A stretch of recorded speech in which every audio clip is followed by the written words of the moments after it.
It has been a rough weekend for FC Cincinnati fans. It has been a rough Monday for the Cincinnati Soccer Talk crew as we deal with scheduling conflicts and technical issues and all of that. But we are glad to have you all with us here, as hell certainly was real for those of us who support the orange and blue as the Garys fall to Columbus Crew. That kind of rhymed, and I don't have another rhyme to go with it. Welcome on in to episode 428 of Cincinnati Soccer Talk. I'm Jason Ashcraft, stepping in as host tonight. I'd like to welcome you all.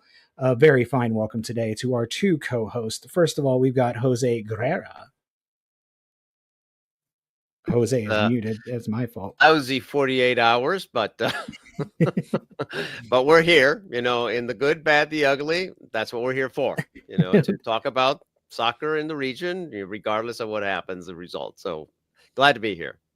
Thanks, Jose. We're just doing our best, and doing his very best is Justin Blair. Justin, how are you tonight, buddy? I'm doing pretty good, man. I had some scheduling conflicts. I tried to go on with a Inter Miami podcast tonight. Forgot that I was doing this podcast.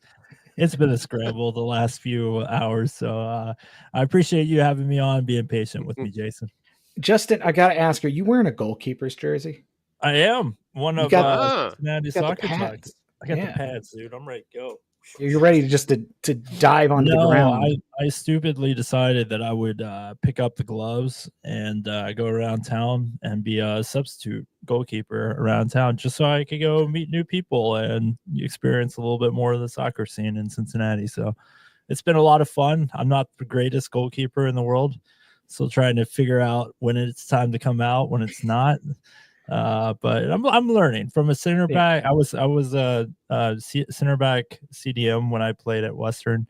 So I have never played center or a goalkeeper, and I'm like 70 pounds overweight now. So it's like it's a thing right now. As someone who has struggled with their weight, I feel that. Yeah, my knees will not let me do anything athletic anymore. So that's done for me. Well, folks, it was certainly hot outside today. It is going to be hot this week, and it's just really hot outside, and it may not be the perfect time for maintenance. It might not be the perfect time for a maintenance visit from Apollo, but someone's air conditioning system, if it's not keeping up, I can't read, but if your air conditioning system is not keeping up, and it's not keeping your house as cool as you want it to, please give Apollo Home a call. They should mention two things, and we'll make sure you get a great deal. Make sure that you mention that you're calling because of Cincinnati Soccer Talk, and then mention that Mike said that we'd give you a deal. There's only one Mike in the office, and customer service will know who he is. A big thanks to Apollo Home for sponsoring this podcast. They've been with us for a few years now, and we love them. In fact, I'm going to have to probably get them out here before the winter when we have to get ready to be warming our houses. That'll be here before you know it. Well, as always, we're going to start off with our best and our worst. Justin, since you suited up tonight, we're going to let you go first with your best and worst. I'm going with the best is being able to see Tom Franklin, aka the soccer zombie in Cincinnati. We were in Washington Park as the march arrived. He just looked over at us and said, "Man, this is beyond hyped." And it's not like St. Louis City have like bad crowds or bad attendance or anything to that measure, but like what we have in Cincinnati is special. And it like sometimes it gets taken for granted. Like I normally show up just in time to get into the press box, and I was able to get out and kind of see the fan base, go to a few bars I've never gone to, and man, what a blast! I mean, each community on match day really makes a special atmosphere for everyone. But my worst would probably be I'm gonna go with the rain delay. I know that's probably. Like that's more personal on my side. I was walking up the steps, and I have to go to the back side of the stadium. I think that's John Street or something like that to get into the security to go up to the press box. and it just unloaded on me. Yeah. I'm waking up in the press box just soaking wet. I'm like, oh God. So I know like everyone's wearing their nice ties and suits and stuff like that. Here I am wearing a little button up with short sleeves and like soaking wet. So that was probably my worst there. Jose, give us your best and worst. Well, I think the best was those first 30 minutes, more or less. I mean, we'll talk more about that. But, again, the team looked really good. They were controlling the game. They scored real quickly. There was a lot of euphoria. So to me, that was the best. But the worst was how one little tweak that we'll talk about also just seemed to completely discombobulate the team, which, begs the question that we will ask, okay, what kind of adjustment should have been made? So to me, that was the worst. That just apparently one little tweak and that was it. Exactly. We got Rupesh in the chat. His best was Buka, who did play a fantastic match, especially He there did. at the beginning. Worst, FCC with a 2-goal lead against Columbus, which seems to be the most dangerous lead in Hell is Real. We got Shauna, best Nick in the Bailey. That was awesome. That was good. Yeah. Worst, the second half. Justin, I'm going to take a little sojourn here. Your story reminds me of when, it has nothing to do with soccer, but when I was an intern at my local paper for, I was a journalism major, I had to go cover like a regional softball tournament up near Xenia. And the field was in the middle of all these softball fields, like out acres and acres, just empty space. And while I was out there, a pop-up thunderstorm hit and it started hailing. And everybody and their brothers like running back to the car while like BB size hail was just dumping on us. Oh, geez. The worst part of it was I did not take a single photo. So I could have not come back the next day, but the next day I had to drive all the way back to Xenia because stupid me forgot to get a photo. I don't want to talk about Hell is Real at all. My best, kind of in the same line as Rupesh, Buka played very well there at the beginning. We'll talk a little bit more about him. And my worst is, once again, the banter that we have to deal with from crew fans after dropping points to the crew at home. The fact that they chanted, "This is our house," "Na na na, hey hey, goodbye," then just the utter nonsense online making me want to delete all social media. That is my worst for the week. So with that said, we'll get into it with FCC versus the Columbus Crew. Can I segue just as a hair? So with the crew fans chanting, and I know there was comments about like, wow, there's no way they should be louder than the Bailey or anything like that. Like, Jose, you know acoustics well. Like when you are that close to the roof of the building, sound's going to bounce off of that pretty nicely. So I don't buy into they were loud. Oh yeah, but I agree. But at the same time, the crowd was very quiet, and of course we were quiet. I mean, we said, "What is going on here? What again? 2023 all over again?" Exactly. There's also this thing I've noticed, and crew fans aren't the only people guilty of this. I've seen lots of fan bases do this. Is they will be like, we're so loud, you can't hear anybody, and it's from people who are at the game and they're all sitting next to each other. Exactly. Yeah. Well, of course. Yeah. I mean, it got loud there at the very end. I will say, like, this is our house chant, because at that point everyone was just stunned.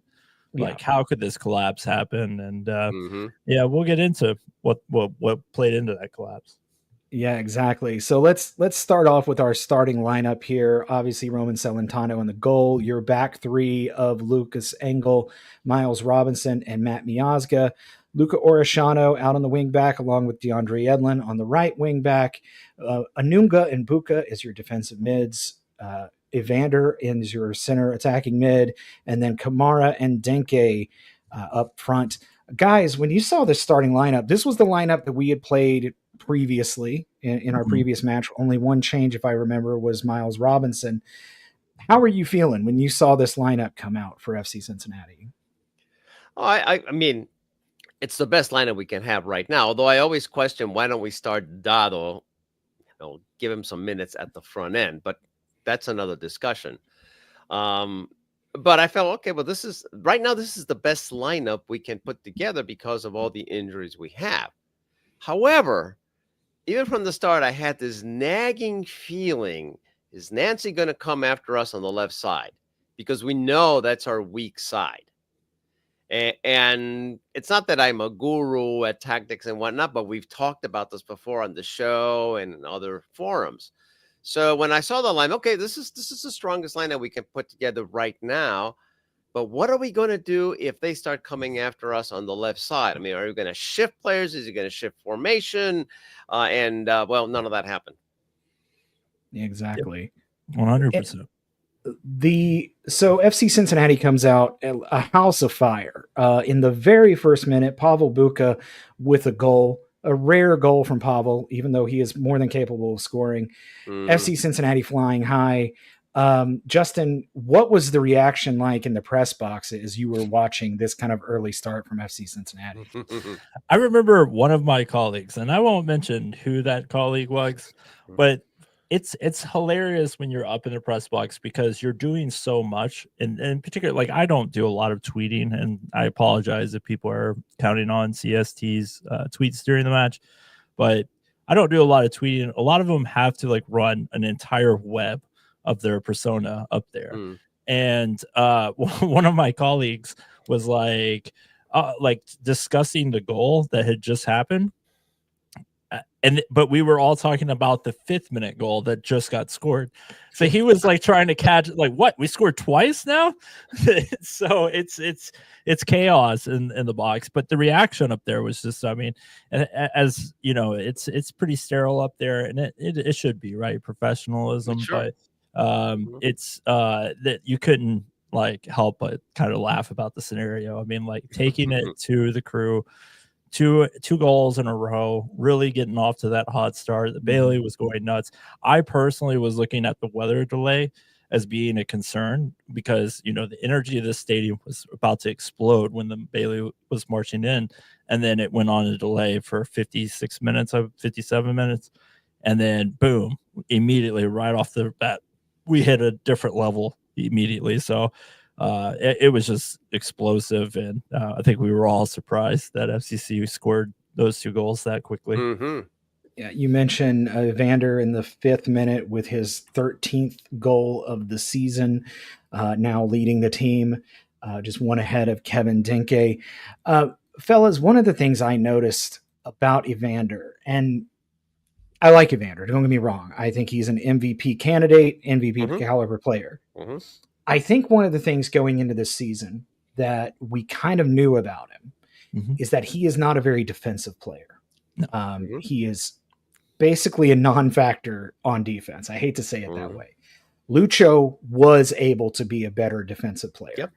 Yep. One of the things that when he wanted to be. When he wanted, yes. One of the things that has surprised me is that it doesn't seem like FC Cincinnati has adapted to that lack of defense from that position.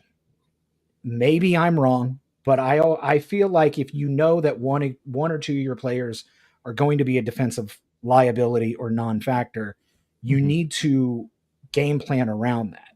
And in this match, we've seen it in other matches, that wasn't really the case. Yes. Tell me I'm wrong. No, you're not wrong, but a lot of what was helping Lucho Acosta was the other players on the pitch. True. Providing that drop back, right? We saw that a lot, not so much with Bupinza, not so much with Brenner, because they are who they are, right? But there was a commitment from whoever that paired forward or paired 10 at the top would always be that person dropping back, and it was a lot better. I guess, like you said, you need to make that adjustment, right? If Kai Kamara needs to drop back in those situations, he does. It's just the problem is we have a guy who's breaking lines and holding off more players from getting into the attack. Darlington Nagbe couldn't get into the attack the entire match because Kevin Dinke was playing high up at the midfield, right? And then I know he had that one dribble, but that's regardless of that. We had a situation where Kai Kamara was able to drop back, but he's on the other side of the pitch from where Columbus was attacking in the first half, right? The 2 goals that they were able to respond with. So it's frustrating. You would like to see Evander be able to kind of pick up the slack there, but it's just not who he is. And it's not a player. It's not something we should demand from a guy who's playing at MVP level. If you look at I think you're right. The problem I see though is that what kind of changes then does Nuna need to make up for that hole? And without Obi, that hole became a huge hole now, because Anunga's good. I mean, he does break up play. He's good defensively, but I don't know if you've noticed, but being at the stadium for every home game, I see that he sometimes cannot hold on to the ball. I mean, he gets to it and he loses. I mean, it's either a heavy touch or they strip it from him. Rarely do they strip it, but they do. And forget about progressive passes. I mean, that's not his strength. Yeah. That's not what he does. So when you have someone like Evander, who we know is not going to be the strong defender or just half a defender, then something else needs to change. But I don't know what it could be right now without Obi in there. Without Obi in the mix, I really don't know what you do. We go back to something that coach has been saying. Do you change formations then? I think you do, because what was painful to me to watch, and I'm kind of jumping ahead to the second half. That's okay. Yeah. But what was painful for me to watch was the consistent playing 3 in the back over and over and over and over. We were chasing a goal, down 3-2 in that match, and we are constantly playing back. We got 3 in the back. Nobody's playing. So if it kind of works, like even if you're not changing the formation, it kind of works if you have somebody adjusting to that, right? If you're having somebody, they're attacking you through the right. I know they ended up attacking us with the left with Arson later in the second half. But if you know that that's happening, you need to have somebody step forward and occupy that spot in between, because that's what their disconnect was. You have your center backs, your Matt Miazga having to play that high line and being all alone, isolated up there. There has to be some commitment level from that other center back to slide over into the central areas. You can't have your 2 center backs being exposed in their flanks. FC Cincinnati looked really good for a good chunk of the first half. They ended the match 50-50, even possession between the two. But the Crew obviously pulled one back in the 43rd minute on Diego Rossi's goal. When that goal went in, I think maybe I can speak for a lot of people, but I watched from home. I didn't go to the match. Glad I didn't go. But I remember watching that go in and I thought, oh boy, the meme from Grand Theft Auto, what is it, San Andreas or whatever, like, oh, you know what, here we go again. Yeah. To me, one of the things, and Jose, you've talked about it, is this team to me just doesn't seem to have that killer instinct to go out and just try to absolutely beat the pants off of people. And if you look at the stats, Columbus had a couple of big chances. FC Cincinnati had 0, despite having 2 goals. And a lot of that was because the team was shooting from outside the box. Which is ridiculous. Kai decided to do his best, NFL field goal kicker impression. I think Luca had one that just sailed over the bar. I wasn't too upset about that one. They were not trying to get Denke the ball in a dangerous area. And to me, that really shows, A, they did not really have much of an idea of what to do offensively, but B, you pay a lot of money for this guy. Shouldn't he be getting at least 5 good chances a game? Yeah. I mean, and we've talked about this before on the show and again in other forums. And we even talked about it at the beginning of the season when we got Denke. I mean, we were all excited, but there was a big but that said he's got to get plays. If he is going to produce the way we expect him to, he's got to be fed plays, whether it's through the middle or through the flat. I mean, preferably from the wings. But we know on the wings, we're just very weak. So you got a guy here that he's trying. I mean, whenever he gets the ball, because being at the stadium, I also saw him. He was making movements, trying to open up spaces for others. When he got the ball, he would hold on to it like he's really good at, but he was getting it outside the box. Well, he's not that. We know he's not that effective outside the box. You got to have him inside, and there's very little effort or inability. I really don't know which one of getting him plays from the wings. And teams now know, let's just clog up the middle because we can kind of take care of the wings. They're not that good on there. I don't know if it's lack of ability. I mean, maybe from the wings, yeah. But there were multiple. That's what I'm talking about. Yes. Yeah. I agree. From the wings, it's been a huge struggle. But there were multiple times on Saturday where FC Cincinnati was in a breakaway situation on the counter, where you had the three guys, Kai, Denke, and Evander up top. And you had an opportunity to play him a through ball. Or you had an opportunity to do a give and go. And it was not taken. It was agree. And we've seen this multiple times this year where you get a good build up, and instead of trying to do that last pass or that easy shot, someone's takes like, a rocket from 30 plus yards out. And Orellana did it too, by the way. Orellana at some point had players in the box, and he said, I forget if he tried to dribble, if that's one we tried to dribble, or he shot. He's like, you have players in the box. I mean, you have numbers there. Yeah. So, that was the first half, right? We were attacking right to left. Yes. The thing for me, like when they shifted to that 5 in the back, there was lanes that were difficult, and we were having so much more success getting the ball chipped over the top and chasing that down. I think in the second half, we tried to hold on to that too long, right? Going wide and then trying to direct it in. And to me, it felt like, I don't know. I asked Pat Noonan about conditioning of players, because you would get a guy that's coming forward, and somehow or another, Columbus just always had the numbers advantage over and over and over again. You just had three guys just kind of standing around, kind of laissez-faire, and maybe they're just trying to pick their spot, trying to understand where the movement's coming from and stuff like that. But you would have a breakaway on the left side, and you look over to the right, and there's Evander, there's Kai Kamara, and there's Kevin Dinke, and they're all kind of taking a ginger walk to the box. Well, how do you crack that 4v5, right? If you have 4 players versus their 5, and everyone's walking, like, you have to fit it in to the most insanely tight window, or you have to find a way to direct it outside of the 18 forward of goal. You can't sit there and keep playing out wide. This is not a fair comparison what I'm going to make, but when I went to see Bayern against poor Auckland, who got hammered 10-0, the lines from Bayern, I mean, were moving up and down really fast. I mean, even though they knew that this competition, they were going to clobber them anyway. I mean, their lines were just moving. If they were up, then all of a sudden they were back there. If they were up, all of a sudden. So I like you, I sometimes see some of our players and say, well, get back. I mean, come on, hurry up. What are you doing? You're kind of just trotting along and see, no.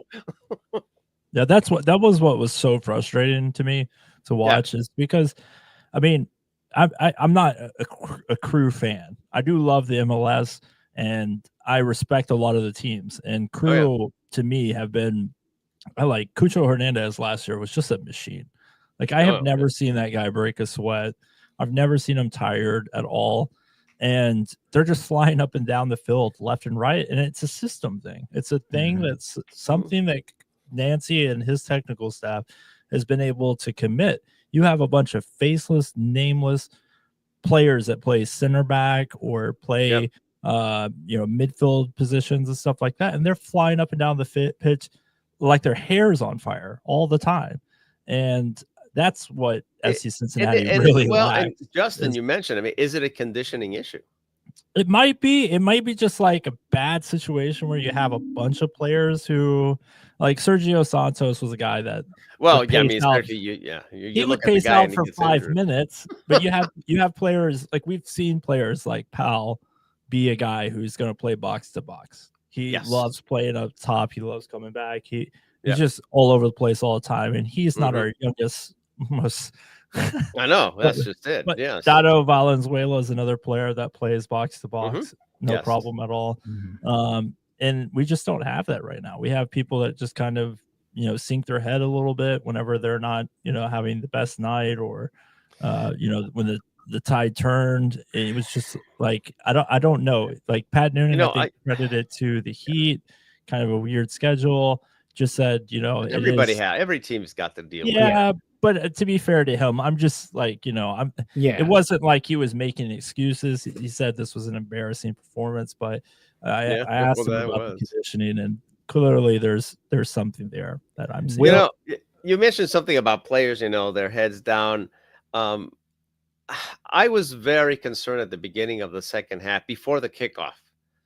I saw the FCC players, and yes, I mean, it's true. I mean, you can't really know what people are thinking by their body language, but you can get an idea. You can get a sense. I mean, and many of the players were just, I'm not saying that they were dejected or depressed, but I didn't see that, okay, let's go get them. This is our house. Let's go get them. Columbus guys, they were jumping up and down like, okay, let's go. Let's get this game going. I mean, we got them. It's almost like they were saying, we got you guys now. And I mentioned it actually to my wife. She was in the stadium. She didn't respond, but later she said, "Yeah, they didn't look like they were." So yeah. So if she noticed it, then there was something going on there. What is it? I don't know. Yeah, one of the things, and we'll get ready to put a bow on this therapy session and talk a little bit more about some of the superlatives about all of this.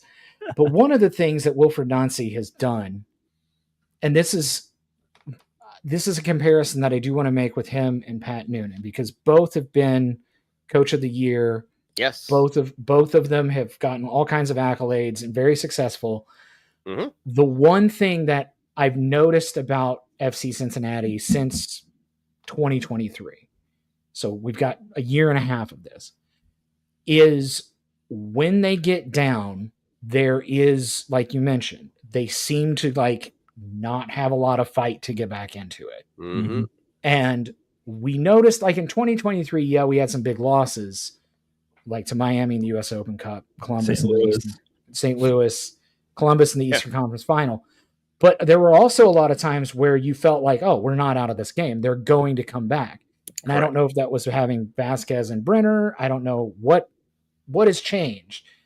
But Nancy has been able to get his guys, a bunch of journeymen basically, to buy in to this system and to this attitude in a way that I don't think Pat Noonan has been able to get guys to buy into. And I don't know if it's just the way he communicates, I don't know if it's the philosophy. I question tactics, but then again, I'm an idiot when it comes to tactics. Exactly. Yeah. But and that is one of the most that's one of the most frustrating things to watch is you've got this team whose starting lineup on paper should beat anybody in the league. Mm-hmm. But if they get down, it's like they're out. Collapses. And you've still got 30-40 minutes of a soccer match left. Yeah. Mm-hmm. One thing I will throw in there, and I respect the heck out of Pat Noonan, but I just don't see that fear of God in Pat Noonan. I just don't. I know he can be a fiery guy, can get on him and stuff like that. But let's observe the situation, right? So if people can be complacent and still getting the starting 11, that's a problem, right? If Sergio Santos is going to come into the match, I know it's been a while, and we always harp on this guy, but if he can come in and do 5 minutes of just all-out pace and then just completely, lean over the entire rest of the match, and he consistently comes off the bench to play that way, right? There has to be an attitude of like, maybe we just don't we don't have our shit together. Excuse my French. I cussed on stream, but maybe we don't have our crap together, right? Maybe we're not making the right decisions at the right time to really put that fear in players, right? Because it seems like they're able to just kind of roll out. We know Baird's going to find a way to find into the matches. Maybe not a Columbus match, but he'll find his way into the matches. And what has he produced, right? Like, you can't tell me that he's just like this elite athlete in the training grounds and then comes out and just does nothing. So there has to be that fear and that incentive. Yes. I mean, we've all worked for people that we respect or don't respect, or maybe even fear. But if it's only the fear factor, then that usually doesn't work. But if you have fear with competence, exactly, that usually gets an organization to do incredible things. Yeah. And I think you're right. I agree with you. I don't see the fear factor. And there's nowhere, like, the majority of this, they can't compliment Pat Noonan enough, and I can't compliment Pat Noonan enough. Absolutely. I think Pat Noonan's the top 3 coach in the league. Yep. I definitely put Nancy a little bit ahead, and that's just because he has a system. He has an identity. They can sell that on a world scale. Pat Noonan's kind of ran a system, but then made changes, and then kind of we're switching players around every year. There's a refresh and repeat, and it doesn't matter if we're dying trying. Nancy's going to run it, and it's worked really well for Columbus. No question. I want to talk a little bit about narratives as we put a pin on this Columbus crew match. Obviously, FC Cincinnati loses 4-2. Miles Robinson own goal gave the Crew the lead, and then we had a garbage time goal at the end that I don't think really was germane to anything that was going on in the match. So Crew improved to 8-4-6 over FC Cincinnati overall. So not as much dominance as you would think. So that's 8. This is Chat GPT, so it could be wrong. 8 wins, 4 draws, 6 losses for the Crew. FC Cincinnati haven't beaten Crew at TQL Stadium since May of 2023. Yeah. And surprisingly, the Crew have only won twice at TQL Stadium. And that was included the Eastern Conference Final. Yeah. A thing that I've noticed, though, is the home field doesn't seem to be the fortress. So this year, FC Cincinnati, 7 wins, 3 draws, and 3 losses at TQL Stadium. So draws and losses are almost equal to wins. What do you guys think it might be about playing at home? And we noticed, I think this was last year too, they were better a road team. Sure. Why? It's hard to say. I mean, I really, it's a great question, by the way. I've never really thought about it. It's kind of making things on the fly here. I don't know. Maybe there's an added pressure that says, oh my God, we owe our fans something. We should play better. But then they tighten up. And then we add to that what we just said, that this team falls behind or gets tied, and they don't seem to have much fight left in them. Again, I'm playing pop psychologist here. Maybe it's the pressure. Maybe it's, a real problem with this team that they fall behind or they get tied and they don't seem to have much fight left in them. I don't know. I mean, there's all kinds of tactical and bench issues that we can talk about as well. But, if I want to step back and say, why is it that at home we seem to not be as good as on the road? Maybe it's those two things. But again, I'm making this up as I go. Yeah, it's hard to say. I mean, it was easier to say when you had the likes of Lucho Acosta and Matt Miazga out on the pitch. It's like, oh, of course they just love the attention and the pissing off the away fans. It's just what they do, right? Yeah. Oh, yeah. This year it's just kind of interesting. I don't know if it's like you said, Jose, it probably is that added pressure, and not only just the added pressure, like I want to perform for the fans, but the fans kind of react to it as well, right? It's like it starts getting nervous. Those drums start getting a little softer. The crowd stops, participating in the chants. Yeah. And it's a long way to go. I mean, you scored in the 5th minute and you're not getting another goal for the rest of the match. It's a long way to go with, we've seen this train before. So, yeah, unfortunately. I had Chat GPT pull because there's a perception that FC Cincinnati doesn't play well against good teams. And I don't know if these stats are right. Again, Chat GPT on my lunch break, I had it pull these actually before I actually started work today. But against Columbus Crew, we've already talked about that. Inter Miami, which to their credit, they've only been really good for the past 3 years. Since 2023, FC Cincinnati is 4-1-1 against Inter Miami.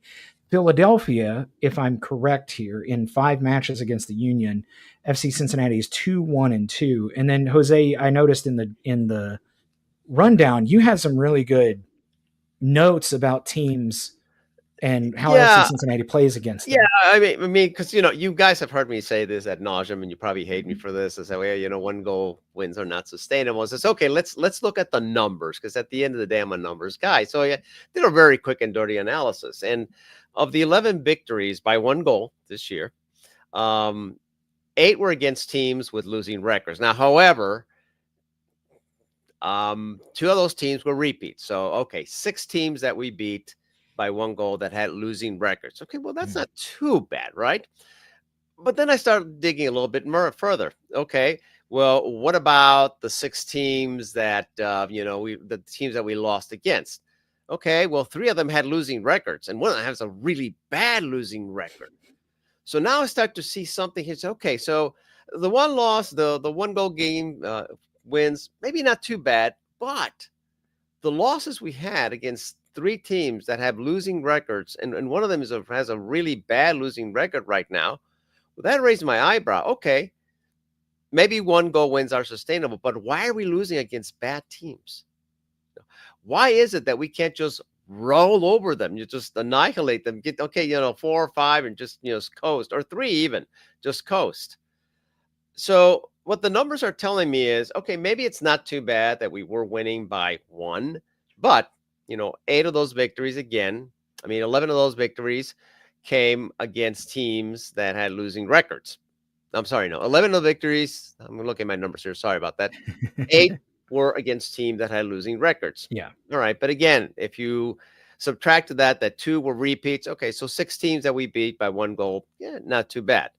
But when I looked at the losses, the 6 losses that we've had, 3 against bad teams, I said, okay, why? Now, it's MLS. On any given day, any bad team can beat somebody. But this team, the perception is, and the numbers kind of back this up, we cannot put away bad teams easily. We beat them by 1 goal, but sometimes they beat us.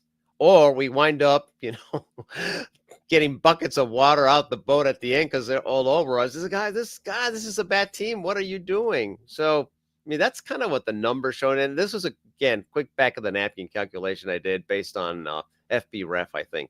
Yeah.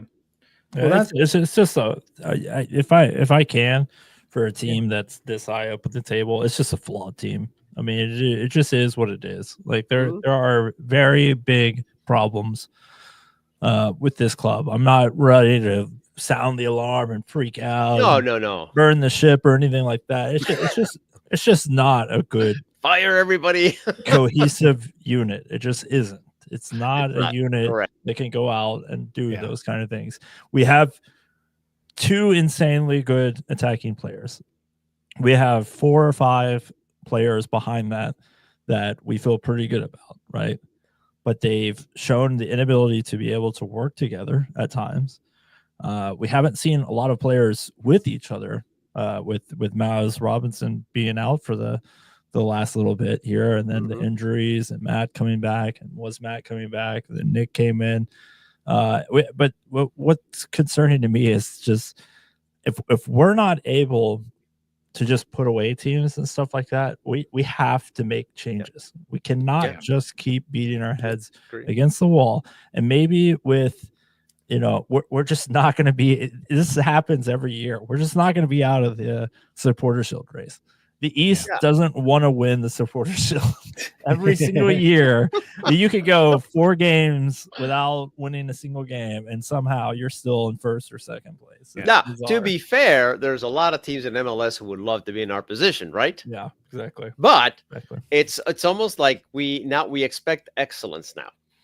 Okay, great. You won the supporter shield. You went to the playoffs in 2022. You actually won your first game. You had a tough game against Philly. You lost 1-0 at Philly. Oh, this is looking good. 2023, we get the supporter shield. We win almost everything in sight. So now there's like an expectation. Okay, so now we want the cup. Now there's an excellence expectation. It's really hard when you're standing at the brim of the Grand Canyon. And saying, I have to go all the way around this canyon to get where I want to go, right? It's really hard to do that. And this Yeah. club is so close to winning is. championships Yeah. over and over and over again that we are committing ourselves over and over again for a single season. And then we get in scenarios like this where we just have a bunch of pieces that kind of don't work together. We know we have issues, but we can't just wipe the slate clean and restart because like we are so close. And that is our ownership's motto: win, win, win. You saw Yep. Chris Albright recently in an interview. I think Yeah. it was Pat Laurel or Laurel Failer that Oh, was yes. able to put Good that out interview. there. We're committed to this year. We're committed to winning a championship this year. And at some point, you have to look in the mirror and say, is that where we're at? Well, and to our previous point about Columbus, they got a system. They've got what's his name, Tim Bezpachenko as their GM. They've got Wilfred Nancy as their coach. They know what kind of players they want, and they're not going out and trust me, I would rather have Chris Albright and our ownership group any day over the Haslams and Columbus. Oh, yeah. But no question. That being said, they have a system, and they get players to come in and fit this system. Whereas FC Cincinnati is kind of like LAFC in the way that we will bring in big time players. They're not afraid to splash the cash. Yeah. But one of the things that I've noticed is, to your point, Justin, every single year, the cast of characters, a good chunk of them have changed. Yep. And so it's not just moving one piece here or there. It's 3 or 4 pieces that are not there anymore. And now every single year you're having to kind of redo the whole thing and hope that the play is the same with the new cast. So we need to put a button on this as we're kind of running out of time, and Beyond Exercise pays us money to talk about them. And so we will. Beyond Exercise is a local physical therapy and fitness business that helps people stay active and injury-free. Based on the way my knee feels, I might need them. In fact, they've helped some of our local MLS, MLS Next Pro, and FCC Academy players with their health and performance needs. Check out their whole suite of services at gobeyondexercise.com, and a big thank you to them for sponsoring Cincinnati Soccer Talk. Thank you, Rupesh. Columbus's GM is Issa Tall right now. Tim B went to the Golden Knight Soccer Group. Thanks for the correction there. Fellas, we have a short turnaround, and it's against the GOAT and friends on Wednesday as Inter Miami comes to town. Inter Miami, who are winners of their last 5 MLS matches, I think. I think so, yeah. Messi has scored a brace in 5 straight MLS matches. Just mentioned his name, by the way. Is he kind of good? He's pretty darn good. Jose, after watching what we watched on Saturday, how you feeling? Welcome. I'm not feeling it. I'm not feeling him. I don't have confidence in, and without getting into all the nitty gritty, because I did a preview of the game. You can find that at CincinnatiSoccerTalk.com, by the way. Nice. But the bottom line is that Mascherano has been tinkering with his lineup and his system, and you're starting to see the results. I mean, under Tata Martino was almost like get the ball to Messi and then we'll see what happens. Kind of like it was with Lucho. With Mascherano, Messi is still an incredibly important piece. I mean, he'd be really dumb to ignore that. And they played together, so he knows what he can do. Yeah. But he's also building around him, a system and a set of players that will move the ball quickly, especially at the midfield and forward level. And they do move quickly. So my confidence is low because who is going to stop that midfield with the GOAT in there? Well, actually, usually plays up front, but still. And the GOAT likes to play on his right side, meaning our left side. That worries me a lot. So how are we going to stop the dynamic midfield that they seem to be getting now? It's starting to work like the machine that Mascherano wants.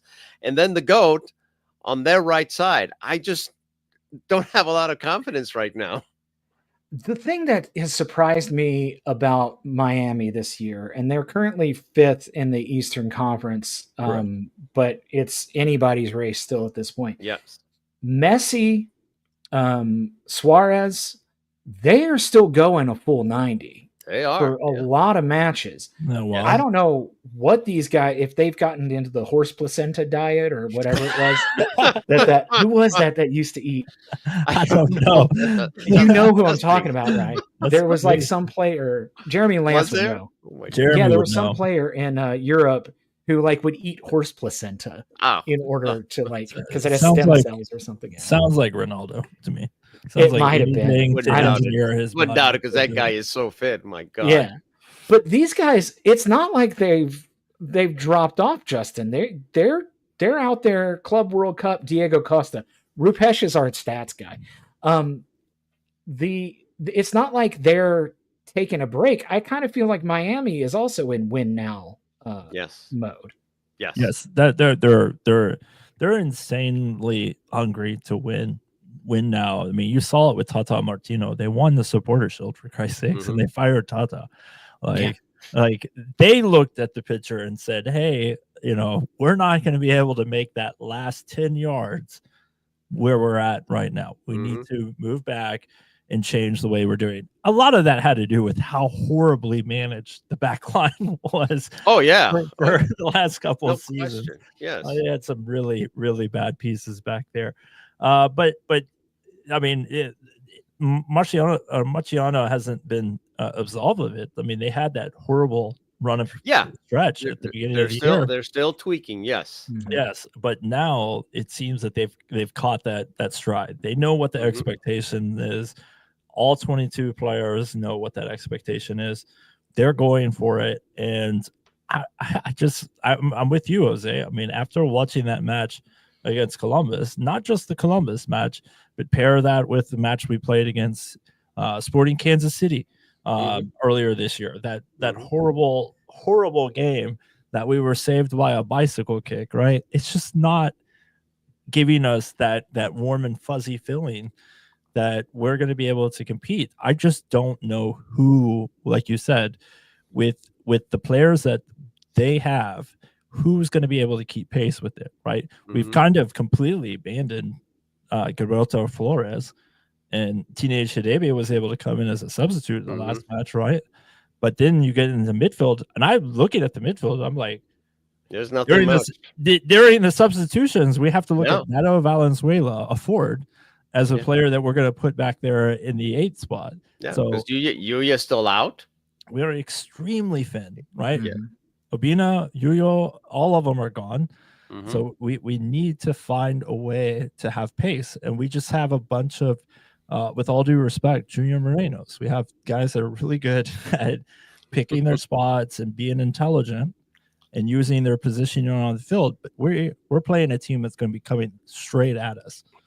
And you saw the acres of space that that Columbus was able to do against us. I really, really worry against, again, Messi and Suarez are going to get theirs, but I'm more worried about that midfield. Oh yeah, well, the midfield is scary. Miami, before the Club World Cup break, they tied Philadelphia 3-3. 4-2 win over Montreal, 5-1 win over Columbus. So they're beating good teams. And then this last Saturday, they beat Nashville, who is just behind us in the standings. So another thing to keep in mind, though, is that FC Cincinnati has a match on Saturday. That's a Saturday, Wednesday, Saturday week. Just real quick, Jose, do you think that if you're Pat Noonan, are you putting it all in on this match and then maybe trying to, I know the answer to this, Pat's not going to rotate, but if you were Pat Noonan, would you put all in on Wednesday and maybe try to rotate on Saturday in Salt Lake? Or vice versa? I would, because simply put, if Miami wins, then I don't know what the points are, but they're either right behind us or they pass us. I don't have the table in front of me. So if I'm Pat Noonan, I really don't want these guys to get any closer than they are already. If I let that happen, then we'll still be in the playoffs, by the way. I'm still confident we'll be in the playoffs. But you really don't want to be in a position to lose positions. Redundancy there. Against other teams. So that would be me, by the way. That would be me, because also, if you don't do that, how do you stop Miami? Exactly. Miami is at 5th place on 38 points. FC Cincinnati 2nd place on 42 points. So if they Okay, do all right. win, they'll be still 1 point behind us. Breathing down our necks. Yep. Yep, breathing right down our necks, and a team that we then have to turn around like 2 weeks from Exactly. now and play down in Miami, where they are very, very good. We have to be at dead last in goal differential. Like we have to be dead last in goal differential. I mean, other than the teams that are with losing records, right? I mean, out of the top 7 teams, like we're getting 1 goal wins or losses or ties, and everyone else is getting these 5-1 victories and stuff like that. Well, I did do some math there. On 22 games, we have an average of 1.6 goals per game. Let's go. Nice. That's why we that's need supporter shield stuff right there. That's what's crazy about this. It would be fun to put another supporter shield, and then it's a hell of a trophy to win. Sure. But we have to be realistic with ourselves. Like we have players like I see Rupesh asking where are the kids at? Like we have to at least at some point throw them in the deep end, right? Absolutely. Like we're not trying to win MLS Next Pro. We're just not. That's not what anyone cares about. I'm sorry. We'll come out and support the club. We'll come out and watch the club, but we're not invested heavily into that. We want to win MLS Cup, and the only way to get that way is to have the players that you have coming through your system getting that time. And they were able to get a little bit of time in Columbus when the game was already cooked. We had no real viable option or viable path forward in the 85th minute, 82nd minute to be able to win that match. We were just not creating enough offensively. And if you look at Columbus, not to bring up terrible memories from Saturday, but one of their goals was scored by one of their academy players. And that is something that I've been screaming from the rooftops. Play the kids. They're never going to improve unless you give them playing time. Yeah. And especially with a bench that is as beat up and light as FC Cincinnati's. Play the kids and play them earlier in the match. Playing them in the 85th minute doesn't do us any good. There is never a situation where you should not have a backup midfielder. Not one backup midfielder on the bench. There's never a situation. You have 3 positions. You have to have somebody on the bench for that. Exactly. Real quick before we kind of wrap up this episode of Cincinnati Soccer Talk, can I get a score prediction from each of you, Justin, for tomorrow? 3-1 FC Cincinnati. Let's go. Love the confidence. I'm going Jose. Homer. I'm thinking 3-1 Miami. The opposite. I'm going to go with a 2-2 draw. Big thanks to Ken for giving me his ticket for Wednesday. Now, are we going to be up by 2 goals before the tie? Yeah. That like if we're down 2 goals, I can take some solace in coming back and it's going to be a repeat. We're going to be we're going to score 2 early, and then Messi's going to score 2 in like the 80th minute. That's how it's going to work. Yeah. Well, come in next week. I don't know if Jason's in next week, but come in and let him know where he was wrong. Next. I hope it's Justin's pick. I hope I'm wrong. All right. Well, guys, great episode tonight. If you'd like to support Cincinnati Soccer Talk and making content like this, which should have less technical difficulties next time, head over to cincinnati-soccertalk.com/support. From there, you'll be able to sign up on our Patreon page, make a one-time donation, and a paid Patreon subscription enters you into the Growler Cup competition, as well as other bonus content from CST. And I don't say it enough. I'll say it again. People who don't do this podcast, who do a lot of work on CincinnatiSoccerTalk.com, need a lot of shout outs from everybody, a lot of love. I know, Justin, you put a lot of your blood, sweat, and tears into this website, and we love you for it. If you have not watched Justin's like soccer in our area or looked at his soccer in our area stuff, you need to do that. It's spectacular. Jose writes great articles as well. I might type something up every now and then. You never know. Heck yeah. But we got a great staff. Roundtable champion, champion, Jason. I love it. Unless it's a hot take, I typically don't want to share it. My days as a sports writer are over. But yeah, go visit CincinnatiSoccerTalk.com. Fellas, thank you once again for your time tonight. We'll get your final thoughts. Jose, lay it on me. Well, let's talk about the positives, because sometimes people say, "Oh man, you only see negatives." Well, no, I just see things that I don't like. But the positives is again, many teams would love to be in our position. So high respects for Chris Albright, Pat Noonan, the staff. They have given us a lot of joy in the last 3 years that almost erased those first 3 years in MLS.